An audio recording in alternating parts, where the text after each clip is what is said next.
Good morning to all students, welcome to Parshva international school.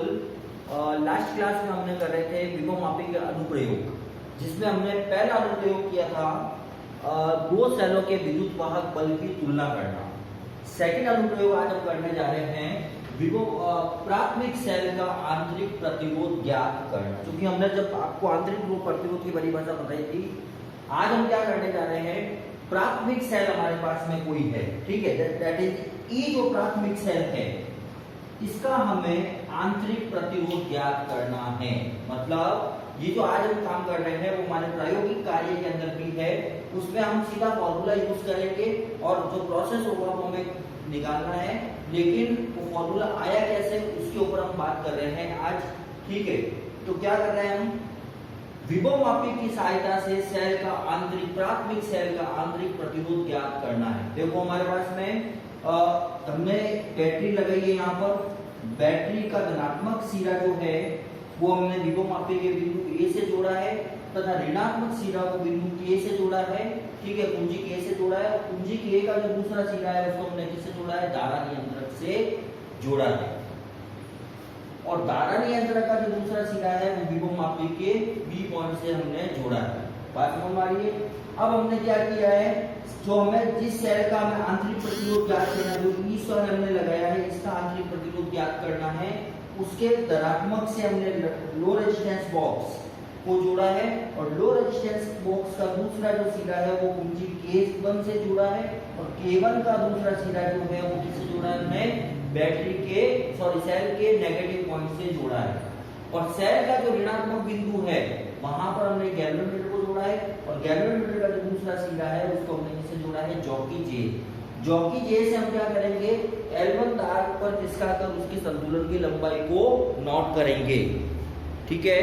अब देखो सबसे पहली बात तो आपको पूरा इसकी वर्किंग लिखनी है, आपने कैसे बनाया है परिपथ इसका, ठीक है, पूरा आपने किस किस से जोड़ा है वो आपको पूरा लिखना है, ठीक है। अब हम बात करते हैं सिद्धांत एवं कार्य प्रणाली की। देखो होगा क्या, सबसे पहले आपको क्या करना है, जब सेल से धारा का प्रवाह नहीं होता है, ठीक है, आप लोग सब जानते हैं कि परिभाषा हमने पहले भी बताई है, जब सेल से धारा का प्रवाह नहीं होता है उस केस में उसके सिरों का विभवांतर क्या कहलाता है, विद्युत वाहक बल कहलाता है। बात समझ में आ रही है भाई, सिंपल सी बात है, जब मैंने यहाँ से कुंजी K को निकाल के रखा, मतलब यहाँ से धारा का प्रवाह नहीं हो रहा है, तो उस सिरों सेल के सिरों पर जो विभवांतर उत्पन्न होता है उसको हम क्या बोलते हैं, उसको हम क्या बोलेंगे, यहाँ पर विद्युत वाहक बल कहलाता है। और जब सेल से धारा का प्रवाह होता है तो उसके सिरों का जो विभवांतर होता है उसको हम क्या बोलते हैं, टर्मिनल वोल्टता। इन दो बातों को आपको ध्यान में रखना है। जब हमने इसमें से धारा का प्रवाह नहीं किया, जब तो वो क्या हो जाएगा, विद्युत वाहक बल, इसका मतलब EMF, ठीक है।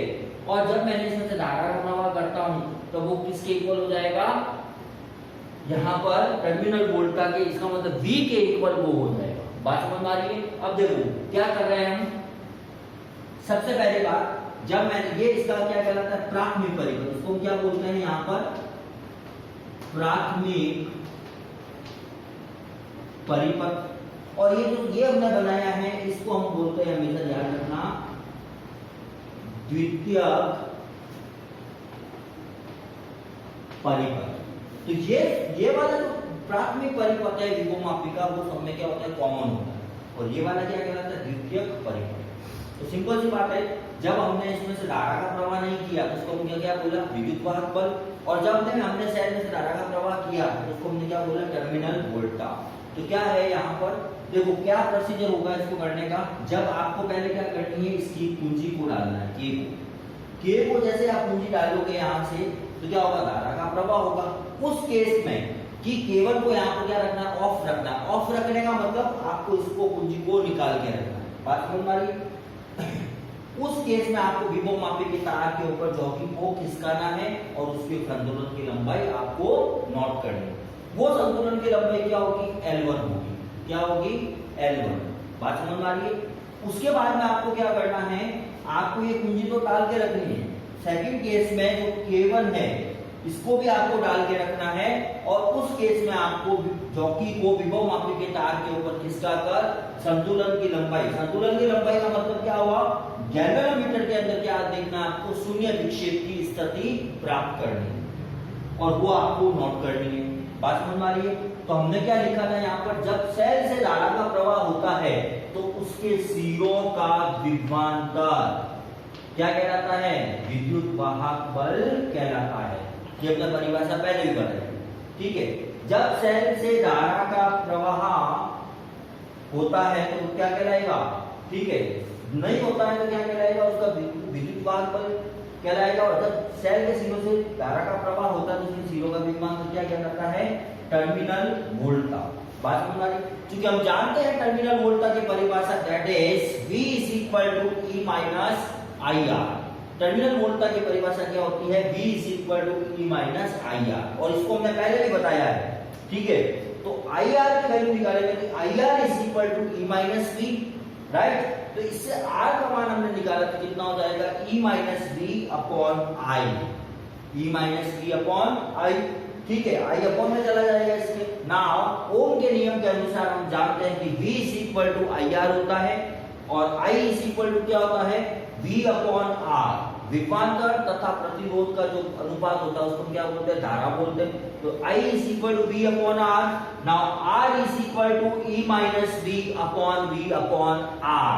मैंने क्या किया है यहाँ पर? I की जगह पर V upon R पुट किया है, तो यहाँ पर कितना हो गया? R is equal to E minus V upon V upon R, right. आंतरिक प्रतिरोध अगर मुझे R का मान ज्ञात करना है, फाइनली मेरे पास में क्या हो गया? E minus V upon V into R। जहां पर जो E है वो किसको प्रदर्शित कर रहा है? विद्युत वाहक बल को, और V किसको प्रदर्शित कर रहा है? टर्मिनल वोल्टा को। और हमने बताया था कि जब सेल में जब धारा का प्रवाह नहीं होता है, ठीक है, तो उसके सिरों का जो विभवांतर होता है वो क्या कहलाता है? विद्युत वाहक बल कहलाता है। और धारा का प्रवाह होता है उसके इसमें क्या बोलते हैं? टर्मिनल वोल्टा बोलते हैं। तो यहाँ पर हमने E और V की वैल्यू को पुट करना है। तो जब कुंजी K को बंद रखते हैं तो मतलब कुंजी K को आप इसको भी ऑन ऑफ करा, उस समय जो आया वो क्या आया हमारे पास में? E is equal to XL1।